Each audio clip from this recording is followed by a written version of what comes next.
All right, let's dive in. Today we're going to explore this gold rush thing. Gold prices are going crazy, and we need to figure out why and what it could mean down the road for all of us. Yeah, and what's wild is we've got some sources saying gold could totally tank.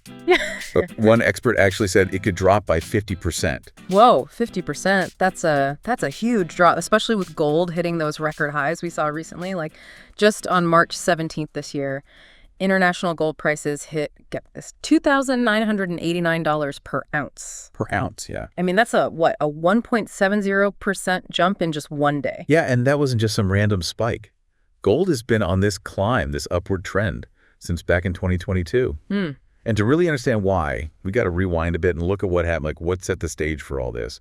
And, you can't talk about this gold rush without talking about President Trump and all those tariffs he put in place. Remind me what exactly happened with all that. Okay, so think of the global economy like a giant Jenga tower. Okay, I like that. And Trump's policies, with all those tariffs, especially on countries like Canada and Mexico, they were like pulling out some pretty important blocks from this tower. First, he got rid of those tariff exemptions for Canada and Mexico, and bam, 25% tariff on everything coming in from those countries.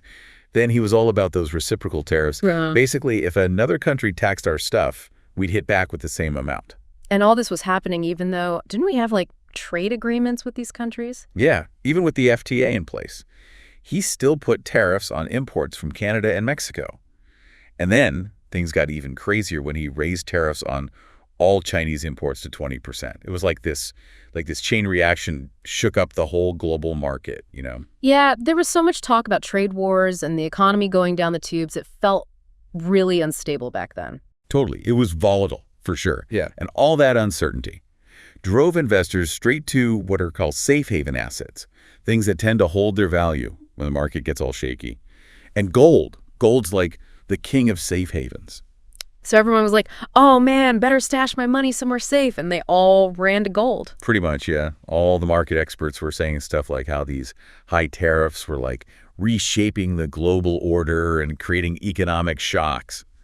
It's no wonder everyone was looking for some kind of security. Yeah, definitely. But, Trump's tariffs, that was just part of the story. There was another big player that entered the game around this time, the Federal Reserve. Okay, the Fed. What did they do? Well, around the same time, with all that tariff stuff going on, U.S. inflation was kind of lower than people expected. Okay. And that got everyone speculating that maybe the Federal Reserve, the Fed, might cut interest rates. I gotta ask, with all this talk about central banks buying up so much gold, doesn't that kind of mean individual investors should be doing the same thing? It's a good question. Everyone's asking that, right? Right. But it's not that simple. We got to connect a few things here. First off, when the Fed cuts rates, it usually makes the U.S. dollar weaker. Okay. And when the dollar's weak, gold starts to look a lot more attractive to buyers in other countries. They get more bang for their buck. So it's kind of like a seesaw, dollar goes down, gold goes up. Yeah, exactly. And back then, the market was predicting a pretty good chance of a rate cut happening by June. So that just added more fuel to the fire, pushed gold prices even higher. But here's where things get even more interesting. It wasn't just regular investors buying up gold. Central banks around the world started making some big moves too. Oh, really? What were they doing? They started diversifying, moving away from holding U.S. dollars and buying up a ton of gold. We're talking about like 1,000 metric tons every year. Huge amounts. It's like they were looking at that global Jenga tower and saying, okay, we need something more stable to hold this thing up. So even the big institutions, they were all over gold. That's got to be a strong signal, right? Oh, yeah, absolutely. One expert even predicted that with central banks buying so much, gold could hit new record highs, even after adjusting for inflation, Wow. That's a pretty bold prediction. It is. But if central banks are doing it, it still seems like individual investors should be hopping on that train too. Yeah, it's tempting to think that way. But remember that expert we talked about earlier, the one who predicted gold could drop by 50%? We also said that all this good stuff we've been talking about, the tariffs, the Fed, central banks buying gold, all that might already be priced in. Priced in? What does that even mean? So think of the market like a giant betting pool. Everyone's putting their money down, betting on good news, and the price goes up based on all that optimism.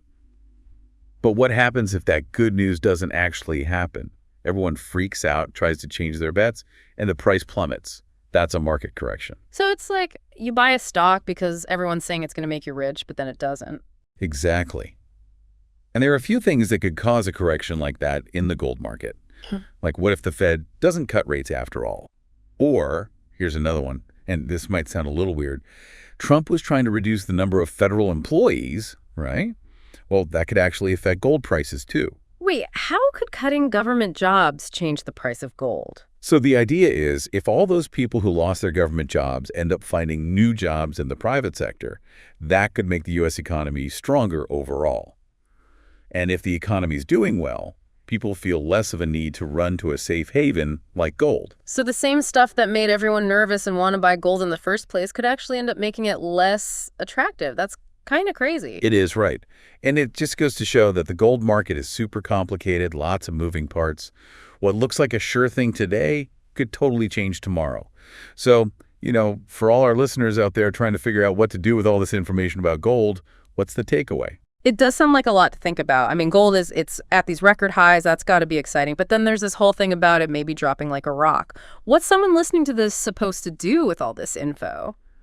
Well, that's the big question, right? And honestly, it's not really about telling you what to do, like giving specific advice about what to buy or sell. Right. It's more about making sure you understand, all the stuff that's going on and giving you the tools to make your own smart decisions. It's not about just following the hype or what everyone else is doing. So less about should I buy gold and more about how does gold even work? You got it. The price of gold, it's connected to so many things, the global stuff, what central banks are doing, even government policies. It's a lot. And all that stuff is always changing. What's true today might not be true tomorrow. Makes sense. So how can people listening stay ahead of the game, keep up with everything? Just stay informed. Keep up with the news, especially about the economy. Pay attention to what central banks are doing, and don't be afraid to, question what you think you know. The more you learn, the better you'll be able to handle all the ups and downs of the gold market. It's almost like gold is this, this barometer for how the world's feeling. Things are good, gold is okay. Things are bad, gold goes up. That's a good way to put it. Gold is interesting because it really does reflect what's happening in the world. It's kind of a reminder of all our hopes and fears all wrapped up in this one thing. Yeah, I like that. Okay, so we've covered a lot today. What's the one thing you really want our listeners to remember? If you're thinking about buying gold, or if you already own some, keep this in mind.